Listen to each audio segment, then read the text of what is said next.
guys, papakita ko sa inyo ang makeover ng aking asawa dahil magsa-Chinese New Year na kailangan ng new looks.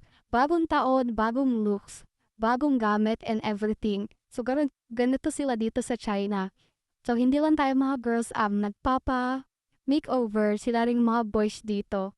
So ayan, so ibang klase yung curly hair nila dito dun sa Pinas. Kasi wala akong nakita nagka-curl lang ganyan dun sa Pinas. Iba yung gamit nilang curly hair. Tapos na-amaze ako dyan sa heater na nilagay sa ulo niya. O diba? Napaka high-tech. So, after na lagyan ng gamot is shinower na siya. And then, after niyan binlower na, hindi ko na videohan kasi busy ako sa akin new looks. So, ayan yung output ng pagpapagupit ni Habi and pagpapacarry ng buhok niya.